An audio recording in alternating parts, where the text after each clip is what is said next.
Well, what is going on, everyone? Welcome back to Kitchen Table TCG. My name is Louie, and I hope you're having yourself a fantastic day. Today, we're going to talk about Lost Caverns of Ixalan, the newest Magic the Gathering set. And I want to talk to you guys about why it has been a success, because I think on this channel moving forward, oftentimes we're going to look back on this set and compare things to it because of how successful this set has been for me as a store owner, for the market and what we're seeing on the market, and then just in general. So I'm gonna give you guys my thoughts on why I think this set has done so well, and it's honestly surprising. And then I want to hear from your perspective. Why do you enjoy this set, or why do you disagree with me and you think this set sucks and you hate it? So let's get right down to it. This set has surprised me. I didn't think it was going to do bad, but I did not think it was going to do as well as it has done. And in our store, we have seen a lot of people picking up collector boxes, collector packs. Yesterday, I think we probably sold 24 collector packs, just as single packs to people on a Monday night. So people are really interested in the set and pulling things and having fun with it. Then we also have a sealed league that we'll talk about as well. So first, let's just look at the market. The market has completely accepted these boxes. We saw, a little bit of a supply issue in the first couple weeks where boxes got up to like the 250, 265. And they have come back down to the 225 range, which I think is a super healthy price point for a collector box. This is actually what we sell boxes for at Game Grove. If you want to pick up boxes, you can go to gamegrove.gg, where we sell boxes of collector boxes at $225. This is a good price point for stores to make money in store, and it's a good price point for customers, I think. As long as the stuff inside the box is worth it, it usually ends up working out well. So, and that is the case here. And it's really interesting looking at this because there are no serialized cards in Lost Caverns of Ixalan. And that was a big question mark for me because that seems to be what Wizards is pushing as the value add in a lot of collector boxes. If you look at Ravnica Remastered that they're pushing out right now, it seems like these serialized cards are what they are highlighting as the value added to the collector boxes, and we didn't have serialized cards in Lost Caverns of Ixalan. So then why is Lost Caverns doing so well? Well, first off, there are really, really good reprints and variants. This is called parallel foiling. Sports cards have done this for a long time, where you have increasingly difficult versions of cards to get, and you can see the market has accepted a lot of these price points. It's still figuring out, this green one, it's still figuring out market price at 152 versus low price at 99. Suggests that there's some figuring out still happening in the market. But we are seeing sold listings of these cards. The market is accepting that they like this idea of parallel foiling in Magic. And I think that's good. It adds value. You can still go and get a Cavern of Souls for $27, which is about $25 less than Cavern of Souls was selling for before the reprint here. And that's still a good pull if you're pulling it. It's not too cheap, you know what I mean? But you also have these parallel foils that are pushing part of the set forward. But the thing that Lost Caverns has that I think we will come back to time and time again with collector boxes and compare to is that it's not just the main set that has value. And in this case for Lost Caverns, it's the multiple subsets that have the value. I don't want it to get lost though, that there is some standard cards that are doing really well too. The white legendary creature god, I can't pronounce the name, Ozur Tak, Deepest Foundation. I don't know, criticize me in the comment section if I've got that one wrong. But a $20 mythic is a good win for a Magic the Gathering set, for a standard set. You've got Roaming Throne, which is a rare at $16. That's another really good price for a card. Like, you are seeing these cards being played in Commander and in a couple of different formats. I don't know, maybe in some standard decks. I know, but the point is that they are seeing demand from a standard product, and that adds to it. But it's not just that, because there's also those subsets that I was going to talk about. The Jurassic World ones. I'm not even talking about the emblem cards because they're so hard to pull. That is another value add. The market has kind of still figuring out its price point on that. We'll talk about that in a later video. But the regular cards are, pushing demand. You've got $35 hunting velociraptors in here. You've got cards and singles here that people want to pull because they want to add them to their decks, which is a huge win. This is so much better, in my opinion. I can't tell you, for the large community of Magic the Gathering likes this so much more than serialized cards.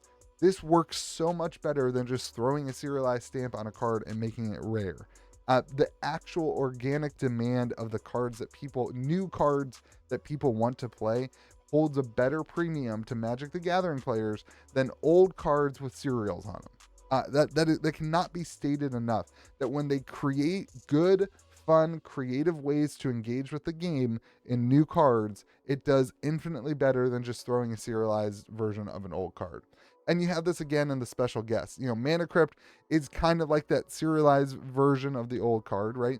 It's just an expensive reprint, but they added value here by putting cards that people want into the set. And you got, again, $20 Velociraptor. You got the Mana Crypt in the parallel foiling again. So they just put so much additional value from a gameplay perspective, not a gimmick in the serialized cards and that kind of stuff, but actual value of things that people want to pull. And we'll get to the commander stuff in a second. But secondly, I want to go into not just are the things that people polling are really good and fun to play with, but also the limited experience has been so good. And as a store owner, this is so important. You might not care about limited from a perspective of a customer if you don't play limited, but from a store owning perspective, it's important because it helps move packs. We do a sealed league for Lost Caverns of Ixalan. We're doing a sealed league, and our community actually decided to do set packs instead of draft packs, which is super funny.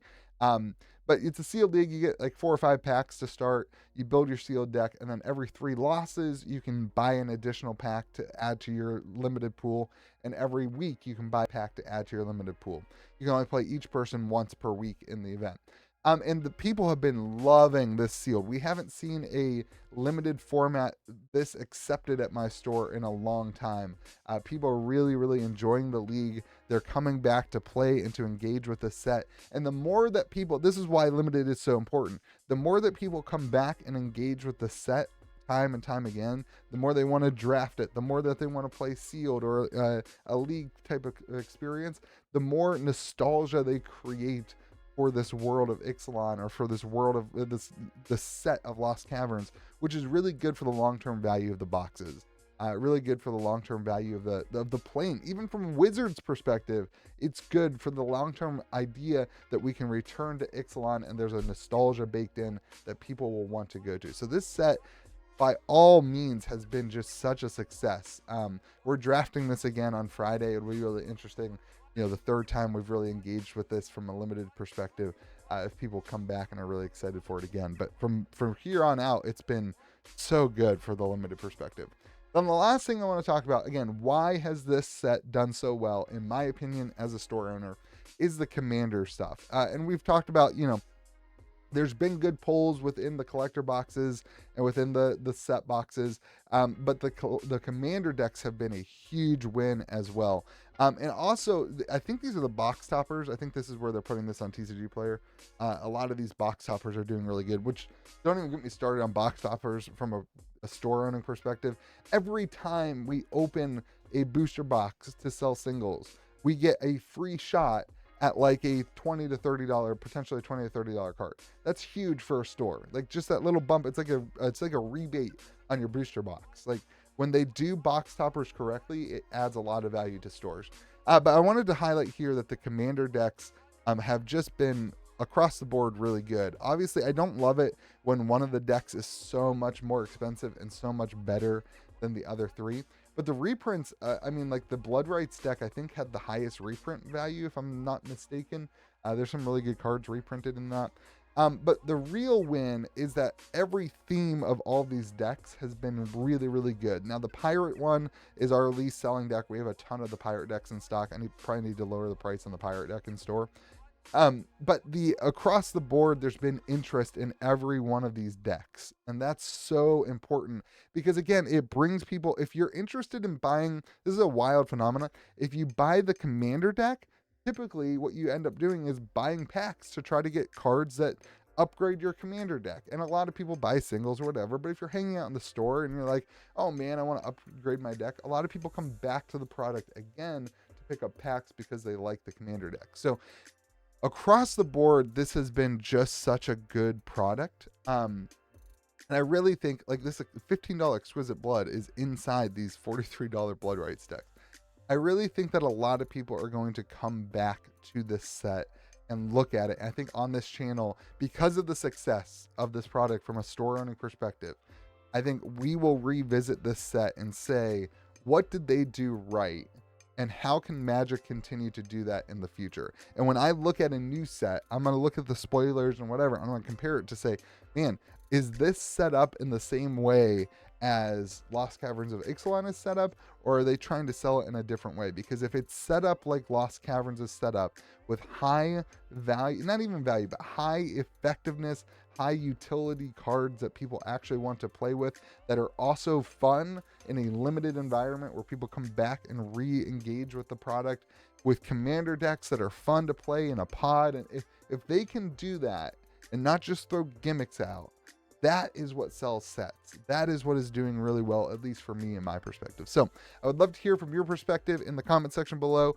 What are you engaging with in this set? What do you like? What don't you like? Let me know. You guys have yourselves a great day. Remember to be kind to the people around you. We will see you again next video.